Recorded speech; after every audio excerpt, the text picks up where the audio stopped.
Namaste everyone. It's exactly 10 o'clock. We are going to start our webinar series today. Today we have Dr. Sailesh Rao to share insights about the current planet crisis and transforming heating planet to healing planet. Dr. Sailesh Rao has over 3 decades of professional experience and is the founder and executive director of Climate Healers, a non-profit dedicated to healing the Earth's climate. A systems specialist with a PhD in electrical engineering from Stanford University, Dr. Rao worked on the internet communications infrastructure for 20 years after graduation. He received 5 exceptional contribution awards from AT&T Bell Laboratories between 1985 and 1991. He also received IIT Madras Distinguished Alumnus Award in 2013 for his technical contributions. In 2006, he switched careers and became deeply immersed full-time in solving the environmental crisis affecting humanity. Dr. Rao is the author of 4 books: Carbon Dharma, The Occupation of Butterflies, Carbon Yoga, The Vegan Metamorphosis, Animal Agriculture is Immoral, and The Pinky Promise. He is also an executive producer of several award-winning documentaries. Dr. Rao is a human, earth, and animal liberation healing activist, husband, dad, and since 2010, a star-studded grandfather. He has promised his granddaughter, Kimaya Rainey Rao, that the world will be largely vegan before she turns 16 in 2026, so that people will stop eating her relatives, the animals. He has faith that humanity will transform to keep his pinky promise to Kimaya, not just for ethical reasons, but also out of sheer ecological necessity. Along with Kimaya, Dr. Rao was the co-recipient of the inaugural Homo Ahimsa Award from the Interfaith Vegan Coalition in 2021. He has formally taken up the Ubuntu Pledge to become Homo Ahimsa and the Liberation Pledge to accelerate adoption of veganism. He was designated a climate hero by the Guardian newspaper in 2023, which recognized him as foremost voice on green transition and on the true scale of societal change required to save the planet. My personal meeting with Dr. Rao happened in July 2022 during an International Integrated Holistic Conference in Coimbatore. Until I heard his speech, I was under the impression that I was carrying out selfless work positively impacting the society. After his talk, I just realized and asked myself if I was really doing selfless work from the universal standpoint, where my activities were dedicated only towards the humanity. Heal activists, they shower love and compassion beyond speciesism, and I was amazed and awestruck by the work they have been doing. Most of us think about using products that we like, the products that are good for us, but we seldom think about the source and its making process.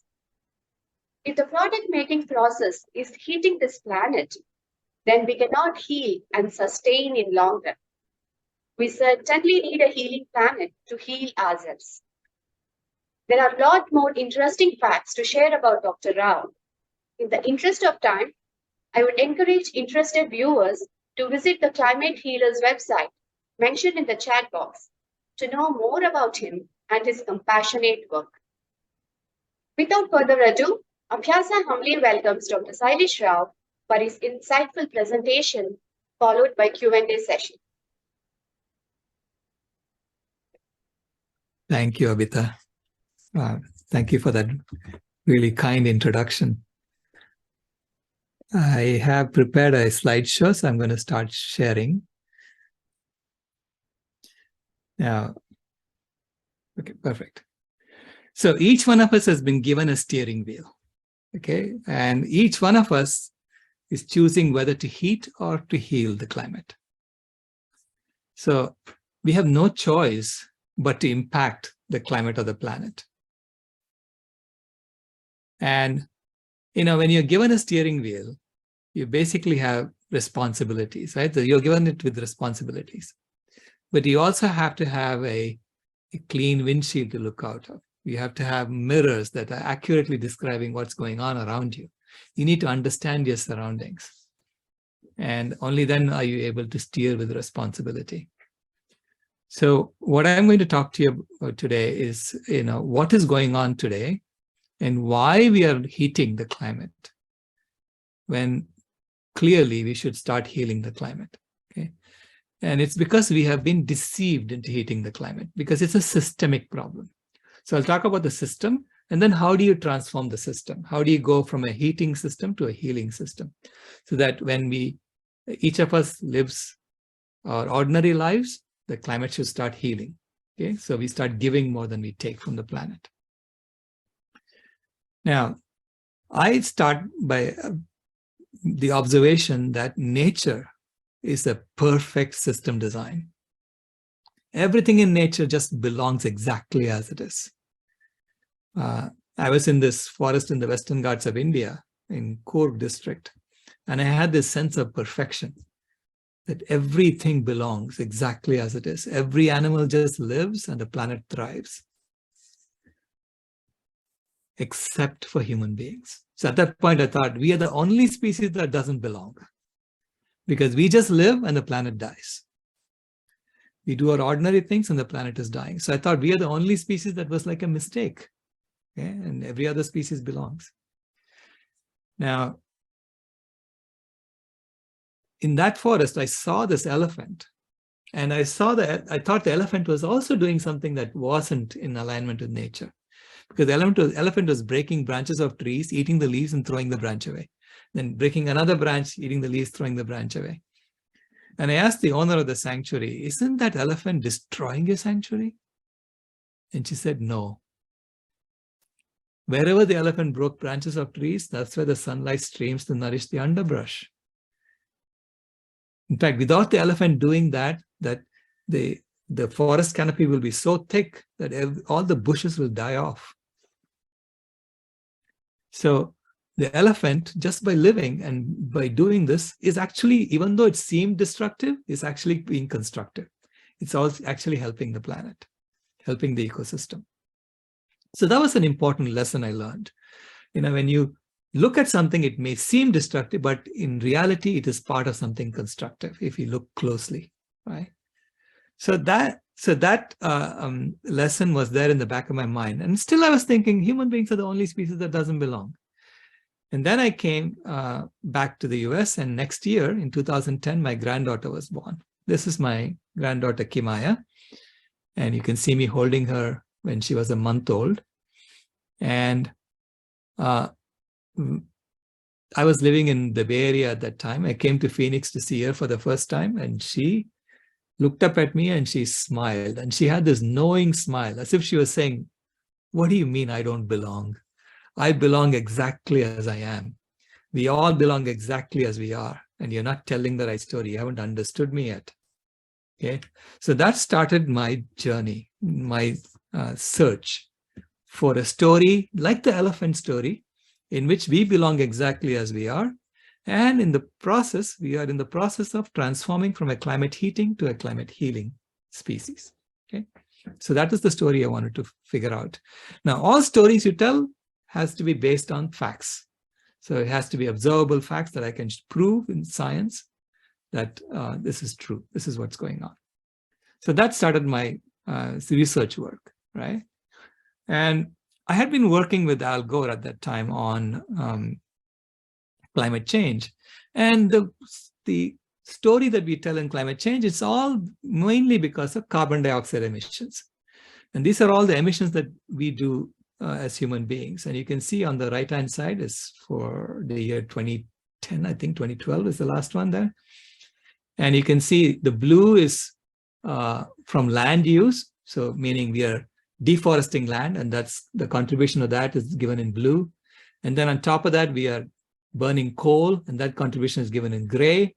Oil is green, and then gas is natural gas is in red, and then cement production is the last one. So you can see on the right-hand side, most of the CO2 emissions, the carbon dioxide emissions, is coming from fossil fuel burning and from CO2, from cement production. And just about 12 to 15% is coming from land use change.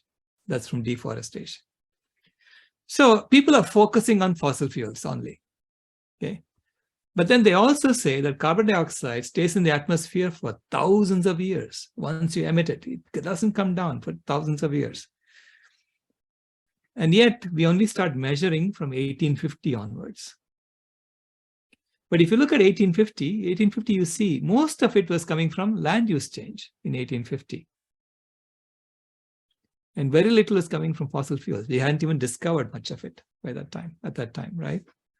So I started asking the question, why are we starting to measure only in 1850? If carbon dioxide stays in the atmosphere for thousands of years, shouldn't we be looking at all the carbon dioxide we emitted before 1850? Have we not been cutting down forests for tens of thousands of years, 10,000 years or so? So when you start looking at that from a 10,000 year perspective, suddenly land use change becomes the leading cause of climate change. In fact, even now, if you accumulate all of the CO2 emissions that we have done since 1850, land use change in blue is the second most.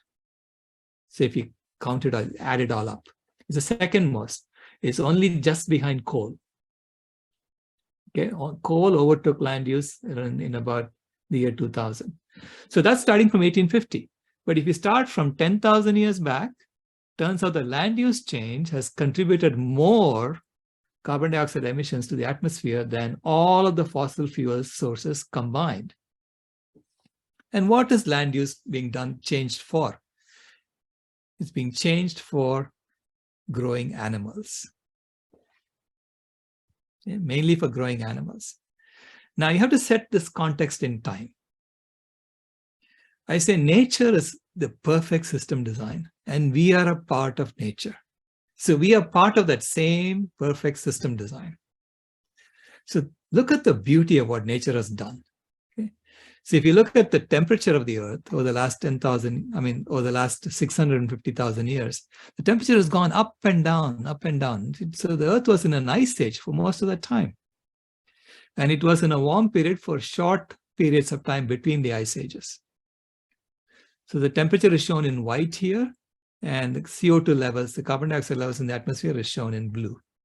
Now, all these, were reconstructed by looking at the ice in Greenland and Antarctica. So they're able to figure out the exact levels of CO2 in the atmosphere and what the temperature was by slicing the ice layer by layer and measuring the air bubbles that got trapped in the ice. So during this time, when the Earth was going through so many ice ages, over the last 3 million years, it's gone through over 100 ice ages. And during this time, Mother Nature spawned us as a species. And 500,000 years ago, she gave us control of fire. So we now knew how to start fires at will. And because that's one of the key skills you need in order to heat the planet, okay? Then 50,000 years ago, we moved out of Africa because we had partnership with wolves. Wolves became dogs, and the dogs were the ones who helped us by warning us when predators were close by. So this allowed us to move out of Africa, and we went to every part of the world. We spread to every part of the world in the previous ice age, 50,000 years ago. And that was in preparation for the heating that we are doing today. So 10,000 years ago, then the Earth came out of the ice age, and you can see the temperature looked exactly like what happened 3 ice ages ago. Except instead of going down to another ice age again, the temperature stayed flat and it's gone up a little bit now. Okay. So if you look closely there, you will see, hold on a second, if you look closely, you will see that what happened in the current warm period, because we're in a warm period, is that we started agriculture. Human beings started agriculture, and we started chopping down forests and raising animals. And in the process, we released a lot of carbon dioxide from land and put it into the atmosphere. So the carbon dioxide levels matched what was happening 3 ice ages ago until about 6,000 years ago. And then you can see it take off. That's the human effect. The same with the methane. Methane was going down, I mean, exactly like what happened 3 ice ages ago. And then it started going up again because we started raising animals and we started growing rice. So human beings, our ancestors, started heating the climate. Okay, this is known as the early Anthropocene theory. It's from a book by William Ruddiman. And he pointed that out, William Ruddiman. So by putting all the CO2, carbon dioxide into the atmosphere and methane into the atmosphere, we heated up the climate. And by heating up the climate, we prevented the Earth from going back to another ice age. So we kept the temperature constant over the last 10,000 years. And then 200 years ago, we discovered fossil fuels. We started burning them. And we raised the temperature by another 1 degree Celsius. And in the process, we actually created all the tools and technologies we need in order to become a climate healing species. Until now, we have been a climate heating species for the last 10,000 years.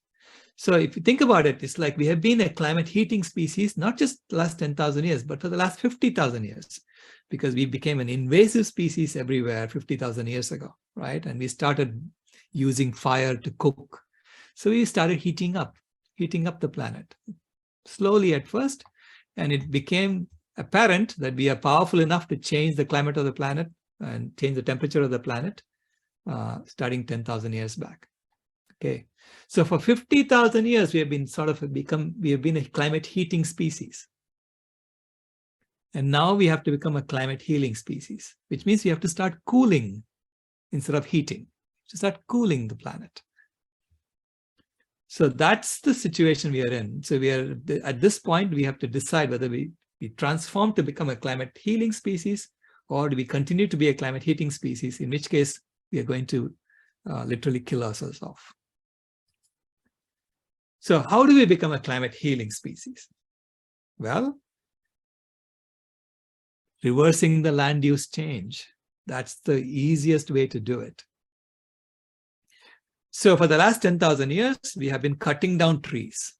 In fact, for the last 10,000 years, we have cut down half the trees on the planet. There used to be 6 trillion trees on the planet 10,000 years ago. Now there are only 3 trillion trees on the planet. And in the process, we created these deserts. So the desert that starts at the western edge of Africa becomes it's a one contiguous desert. It becomes the Thar Desert in India and the Gobi Desert in China. You can see it's from the satellite pictures. It's just one contiguous desert. And that's where the ancient civilizations of the world were. Okay? So all that land used to be forested, but we cut it down, and then we started agriculture, and we started raising animals. And when you raise animals, they can turn forest into desert. So I have taken the data from the UN Intergovernmental Panel on Climate Change, and I mapped it onto this world map. Okay, so the way we use land, okay, if I take all the land we are using for growing all our plant foods, so the food that we eat directly from plants, it will fit inside Australia. Okay, it's not just Australia is growing plant food. It's just if we take all the land we're growing plant food and put it in one place, it will fit inside Australia. If we take all the land that we're using for cities, all the built land, cities, roads, railroads, and put it together in one place, it will fit inside Madagascar. A little bit more than Madagascar. It's about 1% of the land area of the planet.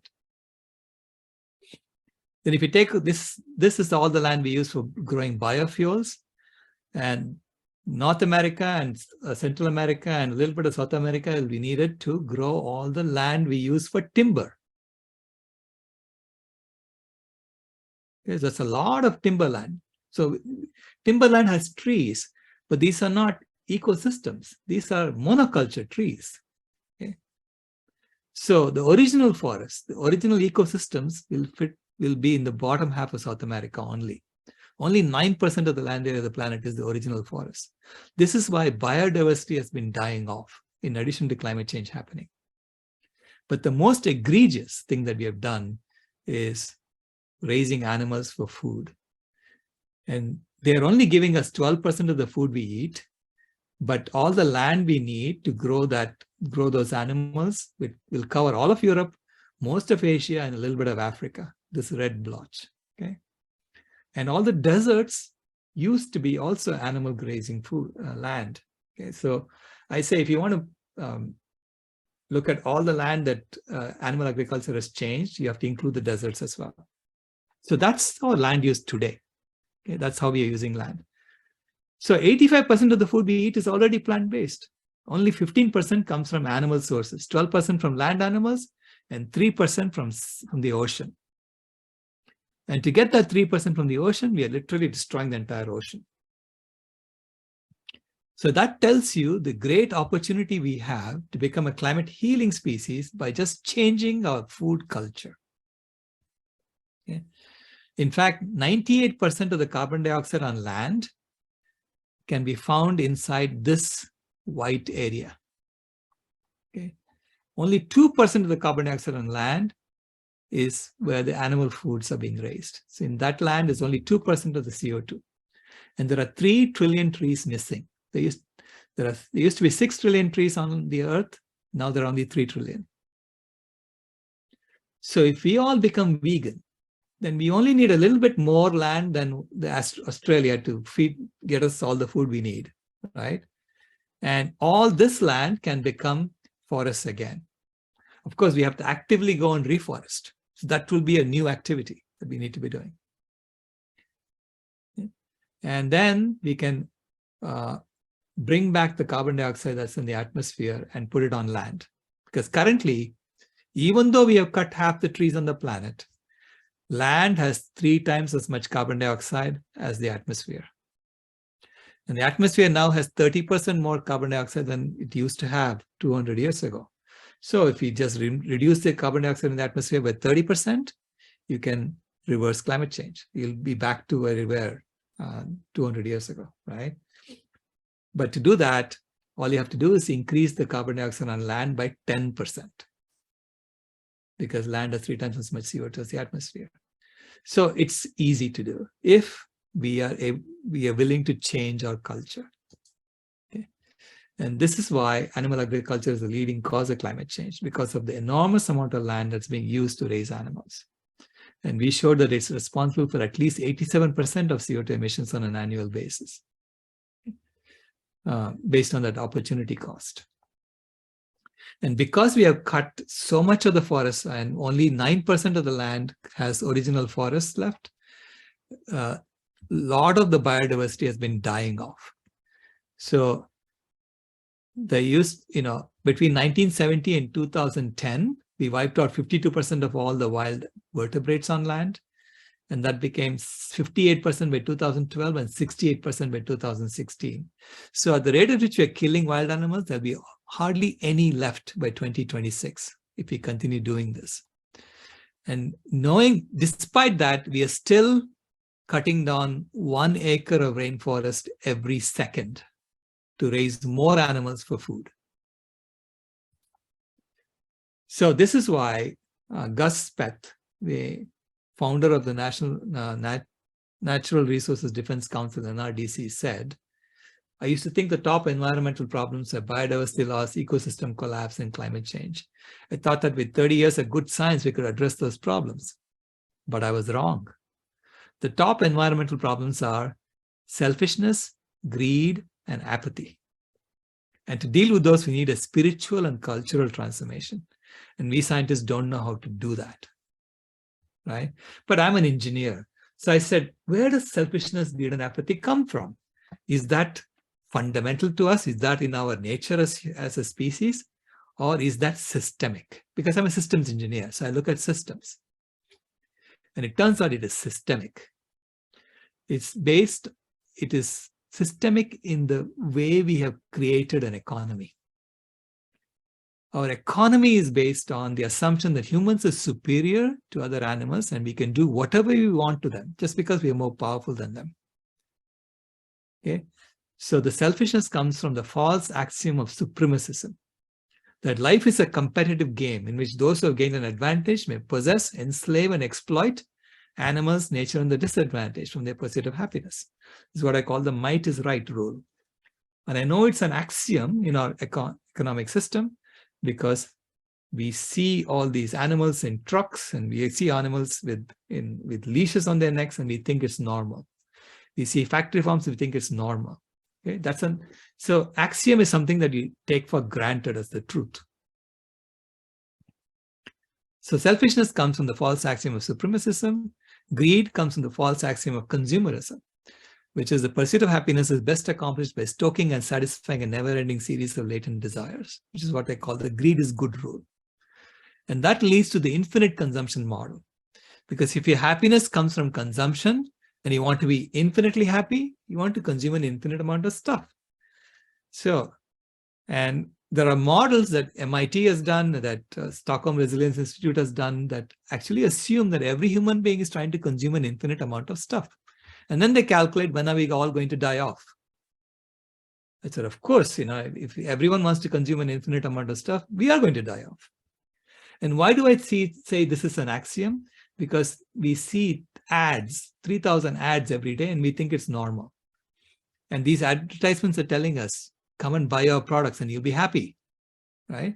So we are being taught that the happiness comes from outside. That's the second axiom in our economic system. And that's where greed comes from. And finally, apathy is in the false axiom of global hunger, or artificial scarcity, you can call it. So the idea there is that the global economy will grind to a halt without a significant portion of humanity being chronically hungry. Okay, which is what I call the industrial worker role. This is why 1 billion people are going hungry every year. I mean, all the time. But 1 billion people are food insecure. And we are apathetic to it, even though there's plenty of food on the planet. We're actually extracting 6 times as much food as we need. And most of that we are feeding to our animals. So we are saying we'd rather feed our animals and eat the animals than to feed that same grain to human beings who are hungry. So that's where the apathy comes from. So Gus Peth was right in his diagnosis, but I'm just pointing out it's systemic. It's built into the system that we have built, right? And so we have actually implemented 2 machines for these for our economic system. One is the burning machine, in which we burn all these fossil fuels, which is implementing the false axiom of consumerism that's producing all these products for us. And then we have implemented the killing machine for the false axiom of supremacism. And that kills over 1 to 3 trillion sea animals and 80 billion land animals every year. And so the climate heating system, how are we able to continue this? Is because we are deceiving ourselves. And there are corporations who are trying to deceive us. They're trying to distract us. Look over there instead of here, right? And it's like putting, gunk on your windshield. So you can't really see. So you don't know how to steer your climate steering wheel. Okay? And distorting your mirrors so you cannot see what's going on. So the system is based on deception, on domination of other beings, and death for the animals, diseases for human beings, and destruction for the planet. That's how money is being made in the system. So that's the climate heating system. And there's an old saying, it's possible to wake up someone, hold on a second. It's possible to wake up someone who's sleeping, but it's impossible to wake up anyone who's pretending to be asleep. So the first thing we need to do, if you want to become a climate healing civilization, is to want to do it, is to want to wake up and stop pretending to be asleep. Because we have to have an accurate picture of how we are steering the wheel. Okay? So we want to know what's going on. And it's important that we wake up very, very soon, because there are several climate tipping points. What is a tipping point? A tipping point is something that beyond which you cannot pull it back quickly, okay? So it's a runaway climate change is going to happen if we do that. So there are several tipping points that are less than 2 degrees Celsius. See, the orange ones are less than 2 degrees Celsius. West Antarctic ice sheet collapse is going to happen less than 2 degrees Celsius. We're already at 1.2 degrees Celsius of heating. So, and when they say less than 2 degrees Celsius, there is a range. We really don't know if we have reached a point of no return or not. Okay. And the only way to know whether you've reached a point of no return or not is to actually start cooling the climate and then seeing whether these tipping points respond to what we have done. Only then will we know that they haven't gone beyond the tipping point. So this is why it's really urgent that we start healing the climate as quickly as possible. So there are 6 of them that are between less than 2 degrees Celsius. The boreal permafrost is melting. Greenland ice sheet is collapsing. The sea ice loss. And this is a very critical one because the sea ice, if we lose the sea ice in the Arctic, then we will lose a mirror that's reflecting so much of the sun's energy back into space. And instead of reflecting sun's energy back into space, the water will start absorbing the energy. So we calculate that if that sea ice is lost, then we will literally double the heating on the planet from what we are doing today. And it will probably become a point of no return. And that's one of the things I'm watching now. And it's really close this year. It's going below everything else. So this is why I say it's urgent that we take action. And I created a model to show you how fast we have to take action. In the model, the burning machine is pouring water into the bathtub, and there's a killing machine pouring water into the bathtub. And this corresponds to, the bathtub corresponds to the atmosphere, and the water in the bathtub corresponds to the CO2 in the atmosphere. So the atmosphere has 1,000 liters of water. The bathtub has 1,000 liters of water, meaning the atmosphere has 1,000 billion tons of CO2 that we have added since 1750. Okay? And we are pouring 35 billion tons per year into the atmosphere from the burning machine and 15 billion tons per year from the killing machine. So that's where the 35 liters per minute from the burning machine faucet and 15 liters per minute from the killing machine faucet comes from. So as a systems engineer, I always build models to understand the solution space. And then I tweak the models to see, whether it corresponds to what's happening in reality, right? So based on this, you have to find a solution and then implement the solution, and then you can refine the model based on what reality tells you. So there are 3 other things in the model besides the faucet. There is an aerosol tank. The aerosol tank corresponds to all the cooling gases that we put into the atmosphere when we burn fossil fuels. So when you burn fossil fuels, not only do you put heating gases like carbon dioxide, you also put a cooling gas called sulfur dioxide. And that sulfur dioxide reflects sunlight back. And it also creates cloud cover that reflects sunlight back. Okay. And the estimate is that the aerosols, or the cooling gases, are masking about 1/3 of the heating on the planet. So that's why the aerosol tank has 350 liters of water. It's about roughly 1/3 of the 1,000 liters. So the model is that when we turn down the burning machine faucet, for every 1 liter per minute that you turn it down, 10 liters is going to pour out of the aerosol tank into the bathtub, because you lose that cooling capacity. Similarly, the killing machine faucet is connected to the drain of the bathtub. Right now it's clogged up. But when you turn it down, so for every 1 liter per minute that you turn it down, it opens up the drain and lets 2 liters per minute pour out of the bathtub into the vegan reforestation tank. So literally what that means is that as you shut down the animal agriculture industry, you're going to release land back to nature, and nature will start sucking down the CO2 by bringing back the trees. Okay. So then we run the model and say, okay, if we do nothing, what happens? If we do nothing, the water is going to fill up at 50 liters per minute. And I'm going to assume that if the water reaches 1,200 liters in the bathtub, the baby is going to die. It'll be a point of no return for the baby. Okay. So it doesn't mean in 4 years we're all going to die. It just means that in 4 years we'll reach a point of no return, which means after that it's just a matter of time before we all die off. So, so that's why it's critical, right? If we do nothing in 4 years, it's going to be critical for us. Now, the second thing I'm going to show you is what happens if we turn down just the burning machine faucet, which is what everybody's talking about. They're only talking about turning down the fossil fuel engine, and no one wants to look at the killing machine of animal agriculture, right? So if we did that, if we turn it down by 15 liters per minute, what happens? Then the baby dies in 1.4 minutes. Fortunately, no one has been able to turn it down by 15 liters per minute. They keep increasing it. But if they did it, this is what will happen, because 150 liters is going to pour out of the aerosol tank into the bathtub right away. So it'll go from 1,000 liters to 1,150 liters, and then it only has 50 liters, right, before it becomes 1,200 liters. And that happens in 1.4 minutes. So this is why if what everyone wants to do is actually implemented, it'll be really bad for us.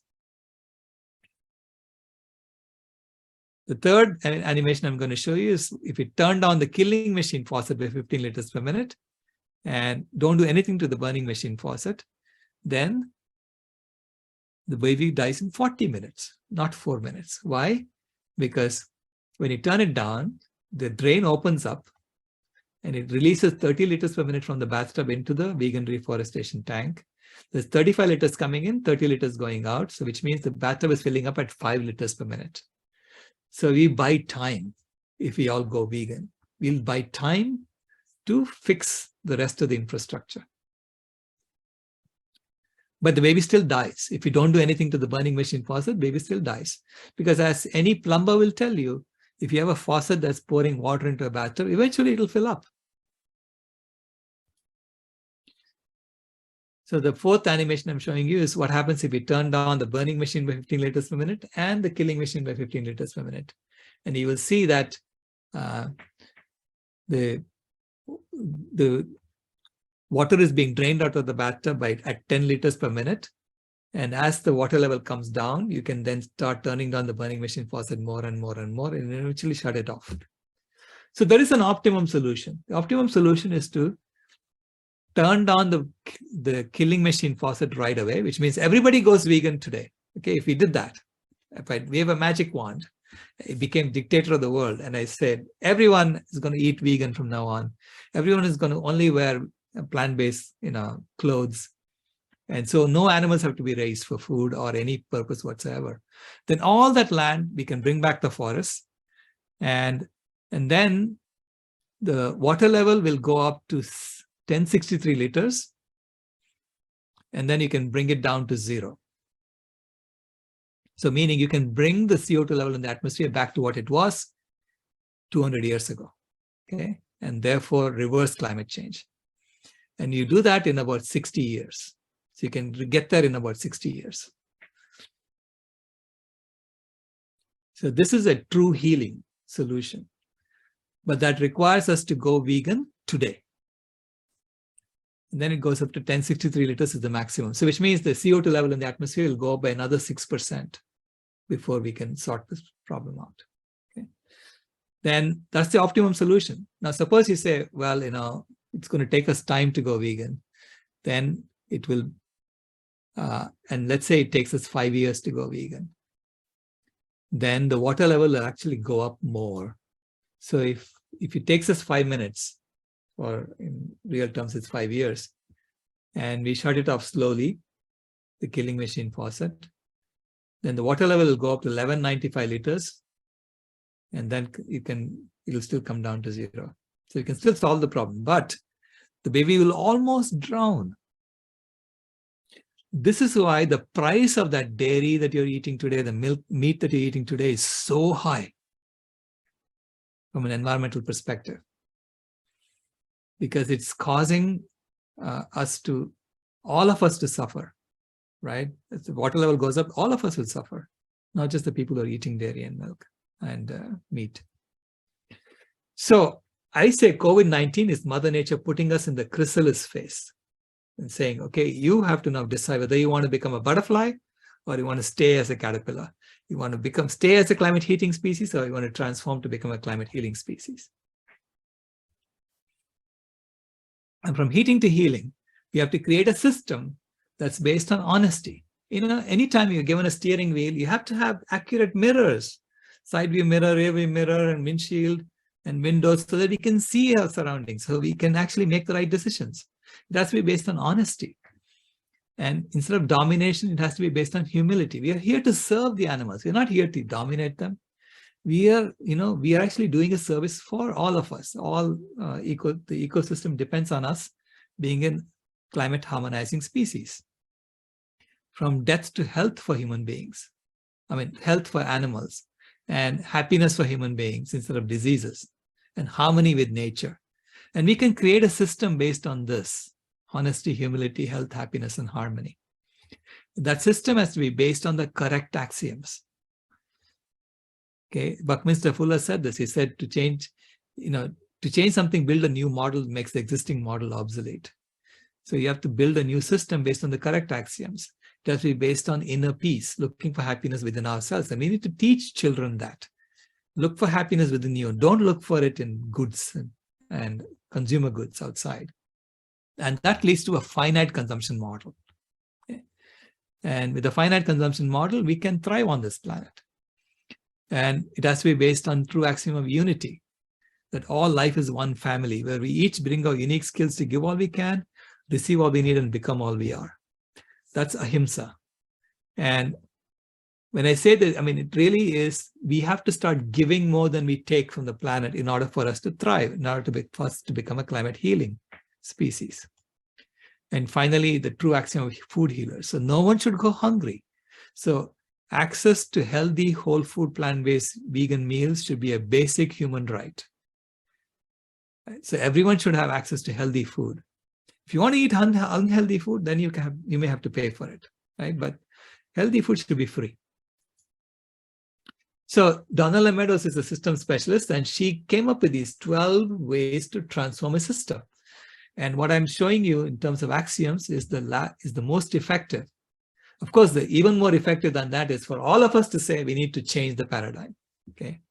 So when we make the decision, then everything comes along. And then the paradigm is to design the system. That's the axioms that I'm talking about. And then comes the system goal. What is the goal of the system?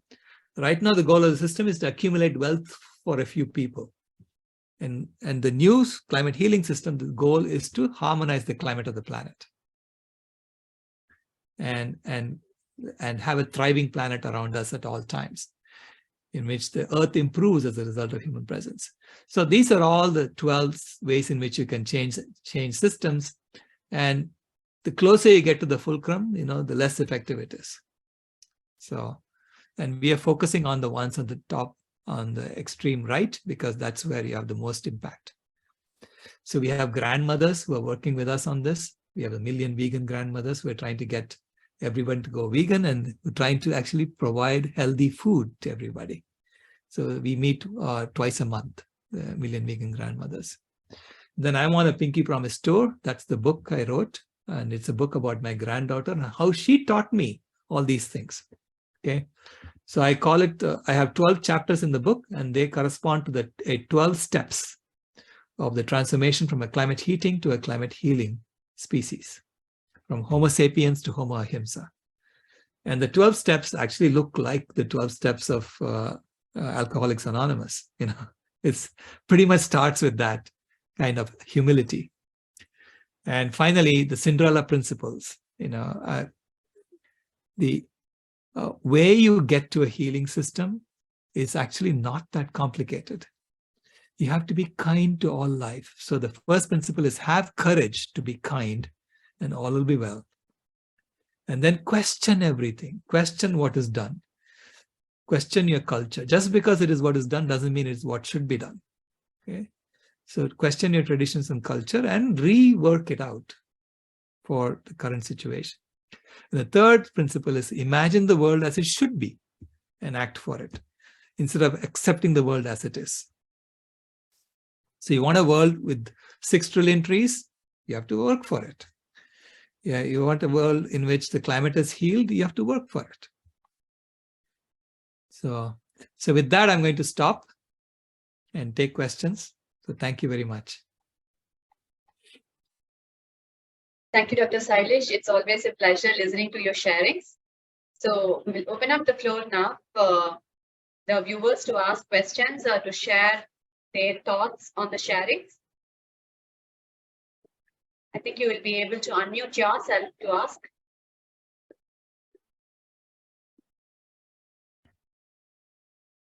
Hi, I'm Harini. I have a question for you. I really enjoyed your talk, sir. So, Mhm. so we're vegetarians, but to make that shift into being vegan um, is expensive for us, right?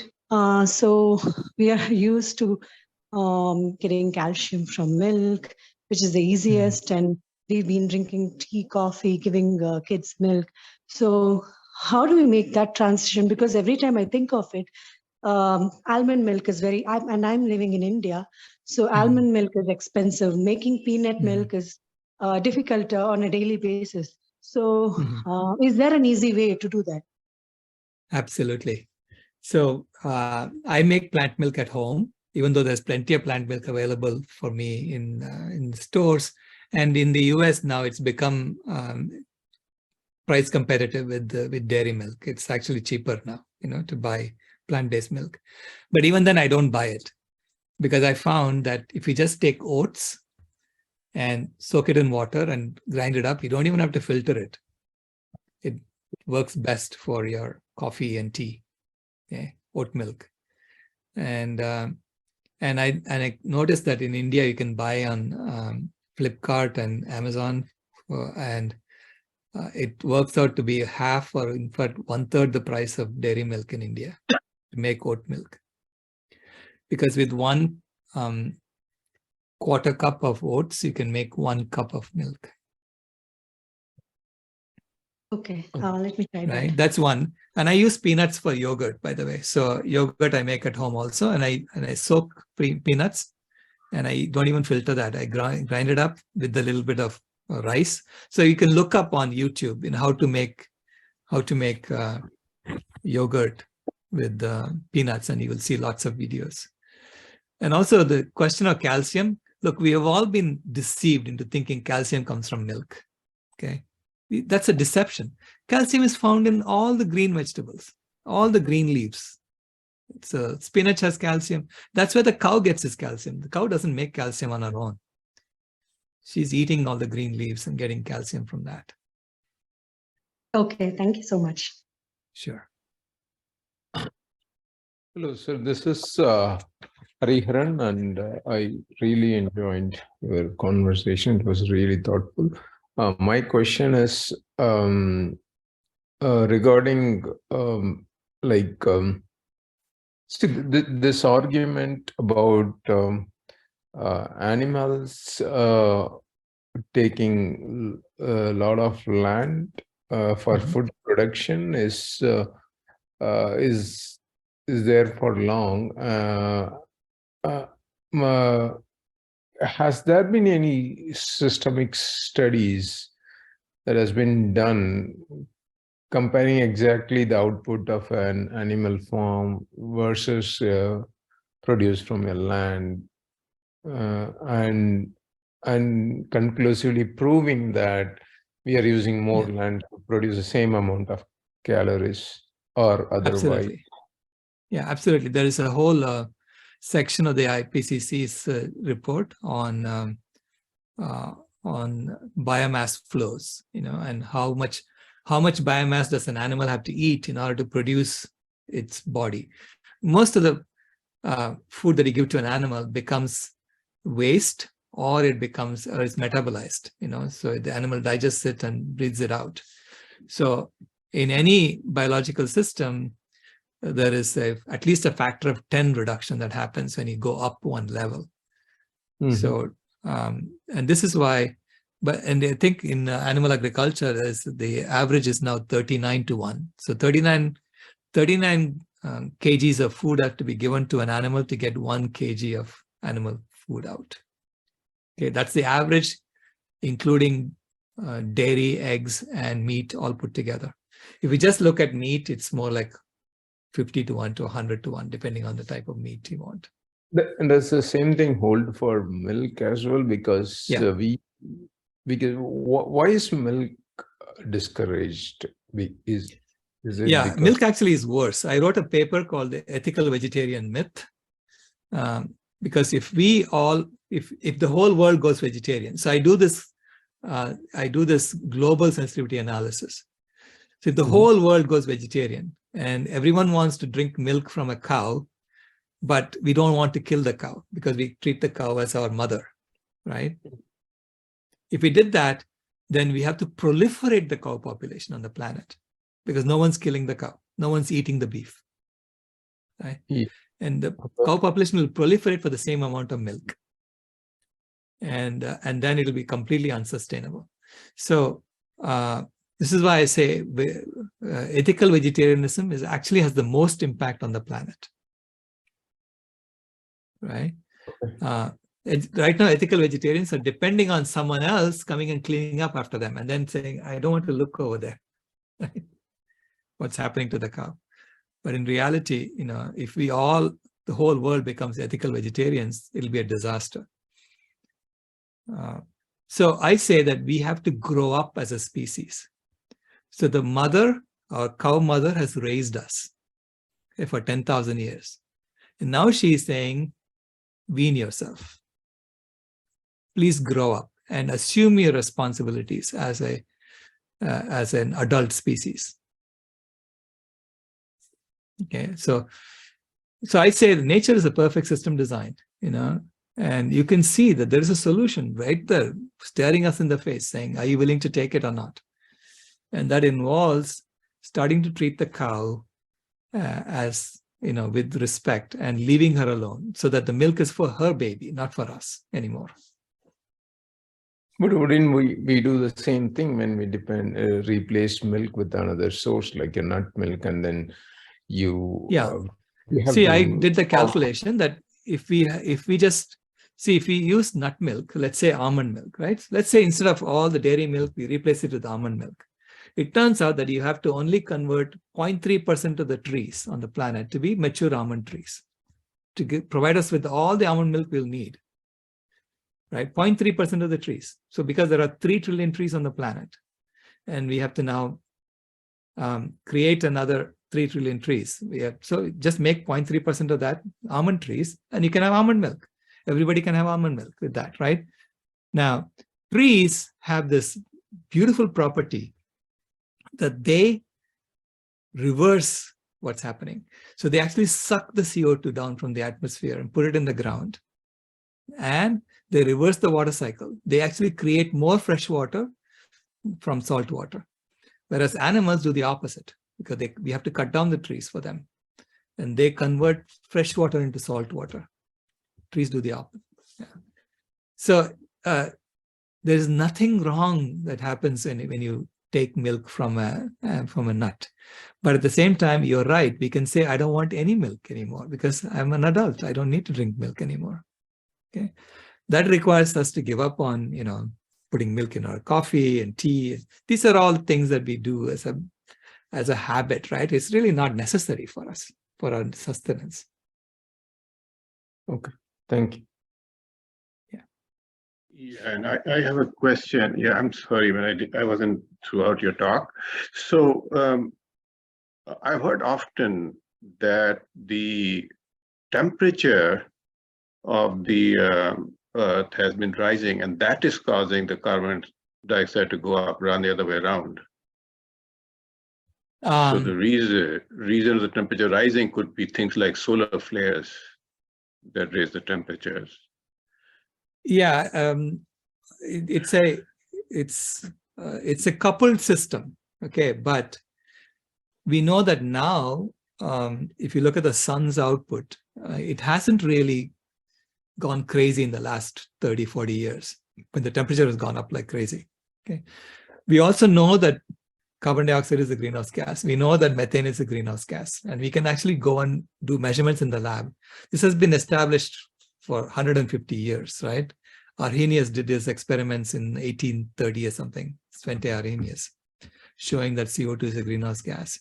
You see, any gas we emit, any gas we put into the atmosphere, any complex gas, has a radiation profile. And that radiation profile determines whether it's a cooling gas or a heating gas. So we have no choice but to emit gases that are cooling or heating.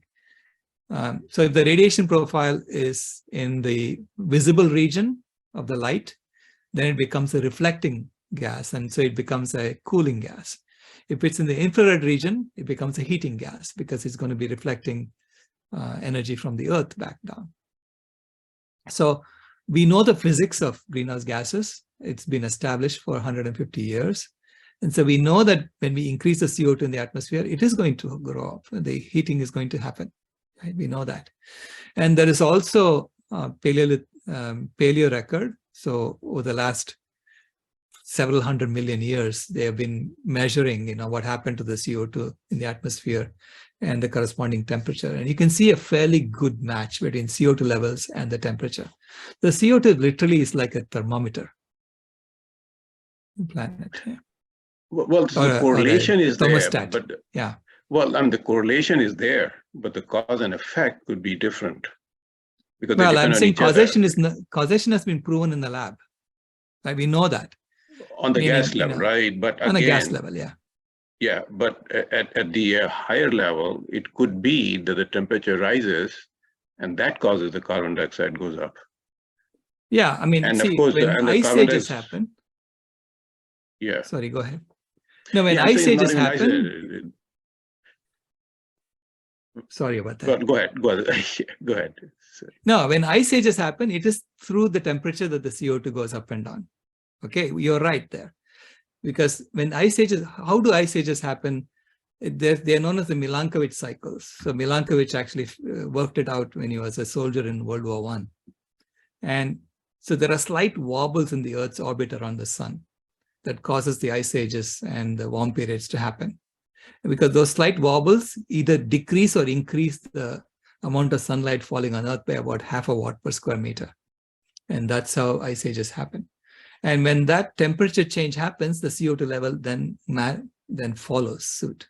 Okay, because there are mechanisms that are there on Earth that amplify that the temperature change. But in the current warm period, there hasn't been much of a difference in the solar energy falling on Earth.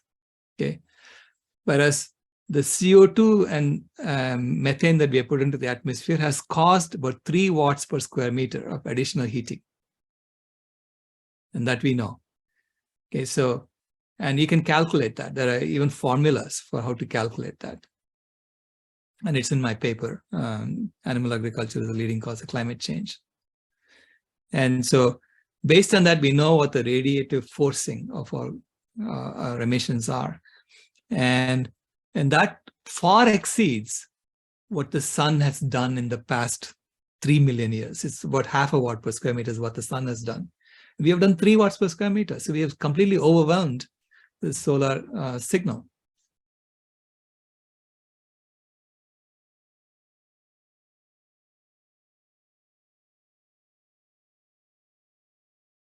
Okay. So since nobody is asking, so the way I understand from your perspective and research, the more bang for the buck comes from like the whole population going vegan, meaning not using animal products rather than like burning fossil fuels, right? Like, is there a comparison between the two? Like, how much more advantageous? Like, we keep burning fossil fuel, but we going vegan. The whole world going vegan. Yeah, that's my question. Yeah. So, what my model is showing is that we have an instant impact if we all go vegan right away, as quickly as possible, right? We can have a huge impact right away. And that gives us the room to reduce the fossil fuel slowly, because you have to do it slowly. If you do it fast, then you're going to lose the cooling effect, right? So there is a certain time constant that needs to be, it has to be done at a slower pace so that the cooling gases come down slowly. And by going vegan, you provide the room to do that. And that's why we are able to reduce the fossil fuels over the next 30 years and without making the temperature go crazy. right, without making the CO2 levels go crazy. So, so again, I mean, we do models in order to show what is the solution space and what the impact of any particular solution is. And you can play with that. Do you make a differentiation for pescatarians who eat only seafood versus animal food? Oh, the destruction of the ocean is far worse than what we are doing on land. So I say, pescatarians, I beg of you to stop, because we are wiping out. Right now, the catch in the ocean, the fish catch in the ocean has been diminishing over the last 10 years. And that's not because of want of trying. So they are using all kinds of sophisticated software and technology to find the last remaining fish in the ocean. Is this really what we want to do? I mean, completely destroy the ocean and then stop? I say, please think about what you're doing there, because watch a movie called Seaspiracy. Okay, yeah, on Netflix. Yeah, I think I watched it. Yeah, another question that I've always wondered is, Krishna is shown, and I'm sure you heard this argument, Krishna is shown to makancho, right, and butter and milk, and it is really glorified, the use of milk and butter in Indian mythology. So is that, I mean, how does that relate to, I'm a vegan, but how does it, how does that fit in the overall picture then? Yeah, I mean, I say that, look, Indian mythology, Hindu mythology is full of symbolic stories, okay, full of symbolic stories. Krishna lifted a mountain with his little finger, and no one goes around trying to do that by themselves, right? No one tries to lift a mountain with their little finger, even though Krishna did it. Just because Krishna ate butter, now you want to go eat butter, So, but that story, the lifting the mountain with his little finger story is symbolic. We know that. We treat it as symbolic because it means that if you have faith in Krishna, he will shelter you from the thunderstorms of life. And Krishna danced on the hood of a 7-headed snake, and no one goes and does that. Why? Because you can't even find 7-headed snakes. Okay, and what that means is that he overcame the 7 chakras. He became enlightened. That's what the symbolism is. And so then I ask, what is the makanchor? What does it symbolize? Why does he love butter? And I claim it's a symbolic story in which, and it's basically written by people who are pastoral. So they use that as a symbology. And the symbol of that is the milk is the fluid mind that has doubts about God. And you churn it, so which means you meditate on him. And he becomes a solid butter, which is a solid mind that has no more doubts about God. This is why Krishna loves butter, because he loves the mind of a devotee. And then you take that butter and you refine it, you get ghee, which is the refined solid mind that has no more doubts about God, which is the enlightened mind, which is why we use ghee to light our arati, to signify enlightenment. So we are praying for enlightenment whenever we use the arati, right? So there's such beautiful symbology in Hindu mythology, but it's about understanding the meaning and then saying, what do we do today? This is why I told you the Cinderella principles. Just because it's what is done doesn't mean it's what should be done. It's principle number 2. And so you ask, what should we do today? And I say, use the coconut oil instead of ghee for lighting the arati, because it has the same symbolism and it is actually pure compared to ghee, because ghee is highly adulterated today. And not just because our, the manufacturers are corrupt or anything like that. It's because of the environment. The environment is highly polluted. So the cow is eating the grass, which is polluted. So she is going to be accumulating all those toxins in her body. And that comes out in the milk. And then you take that milk and take just the fat cells of the milk, and that becomes ghee. And all these toxins are lipophilic, so they stick to these fat cells. This is why ghee is highly adulterated, full of dioxins these days.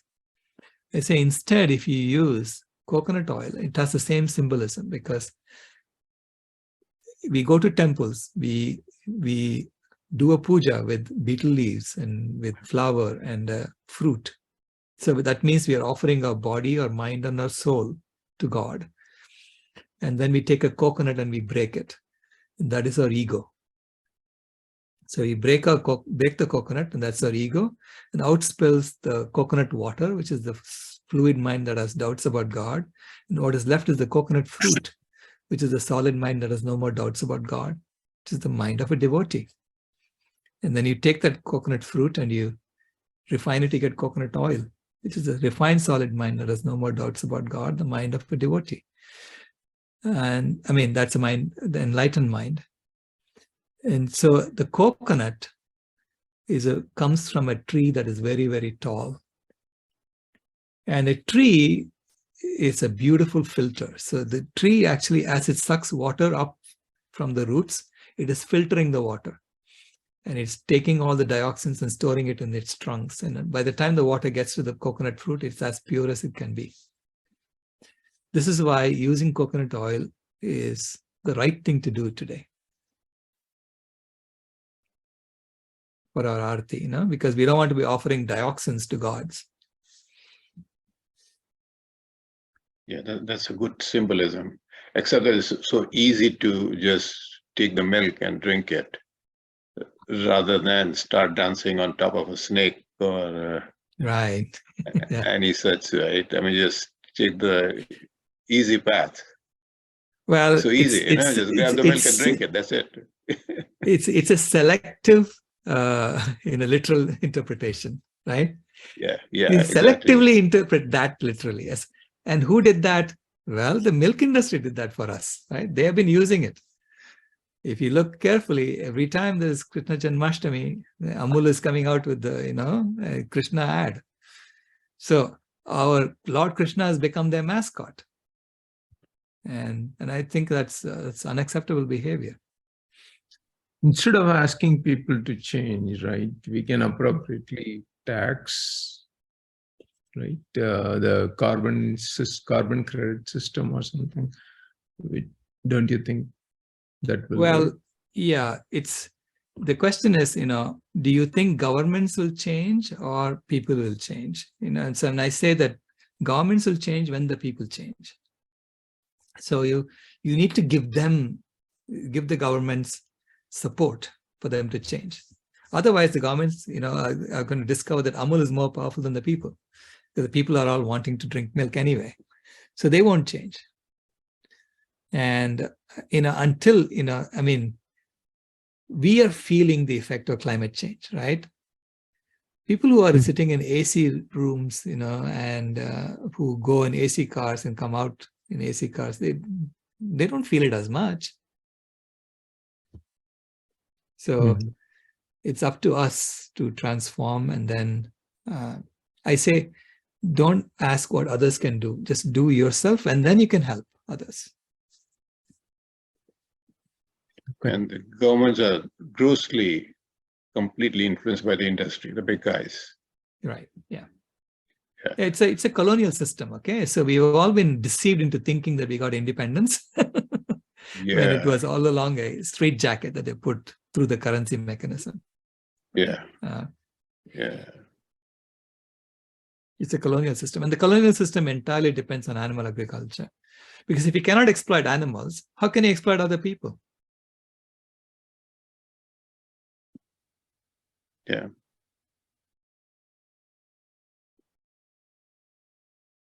Great. Thank you. That's a very good perspective. Yeah.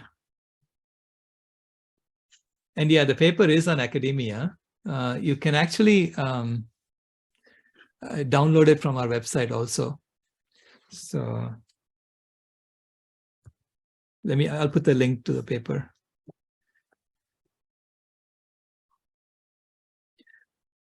I had trouble getting the journals to print my paper. Finally, I got, it was reviewed by a journal in India called the Journal of Ecological Society.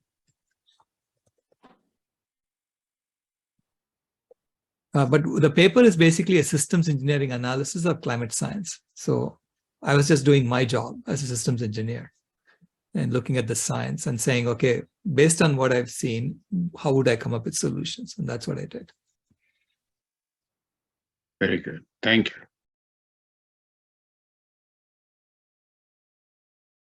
Anyone have any more questions? Yes, I would just like to thank you. Thank you, sir, for this wonderful presentation. And the way of presenting, it is like very simple. These profound things you are telling in a very simple way. So I'm sure like children, like my son is not here, I would show him the recording. So even he will be able to grasp crux of it, like what it is. So that is because everybody can teach and many people are teaching these things nowadays. But to tell it so simply, that is like a very important thing so that everyone can understand. Oh, thank you so much. Yes. And now one thing, what I feel is nowadays, those who are doing these things, listening to this and paying attention, it is a very minority group. How do we take this thing to masses? And because when you take it in our home, only we can see like, okay, I am following. My husband will say, no, this doesn't taste this way or this way. Or then you go to in-laws and parents. So not everybody, because of the taste differences, even if they know and the effort, little bit effort goes, right? Like you are taking oat milk and making your tea. So you're soaking, it is easier also, the other way is easier also, and they are used to also. So both the things are there. So how to get this thing to masses that, this is the need of the hour and you have to do it. Leave the planet, you do it for your health. They are ruining their health and still not going that way. So how to take it to masses? Yeah, what I do is I focus on those who are sitting on the fence and help them come over to our side of the fence, right? So I say only focus on those who are sitting on the fence and get them over. And if you all did that, then there'll be more and more people sitting on the fence. Okay, so the public, the masses will come along because they're sensing that it's all going over that side. And the longer they stay over here, they will be looked down upon, later on. I mean, think of all the people who stuck with Hitler, and their reputation was mud at the end, right? In the same way, people know this. So we are a species. We are so powerful as a species because we all follow along. We do the same thing together. That's why we are so powerful as a species compared to the chimpanzees, right? We can coordinate among millions and billions of us. Yes. But that's a strength as well as a weakness. Yeah, true. Very true. Yeah. So they're all there. It's okay because that's how it's always been, right? So they're going to stick to it. But as more and more people go to the other side, eventually there'll be a big rush of people coming to our side. So I say it's like any nonlinear transformation is like a dam being broken down. It's like a dam. We are punching holes in the dam. So if you punch holes at the very bottom of the dam, which is what I'm trying to do with the axioms, saying that the axioms are false, right? Yes. Then the water has sooner or later, it will just gush out, and the whole thing will collapse. Yeah. Thank you so much, sir. Thanks a lot. Sure. Really nice, very wonderful. Thanks, God bless you. My pleasure. And we have also included a WhatsApp link in the chat group. If anyone wants the videos or further communications, you can just add on or join that WhatsApp group. And if there are no more questions, we will end the session today. And really, thank you, Dr. Sailesh Rao, for giving this wonderful session and answering patiently.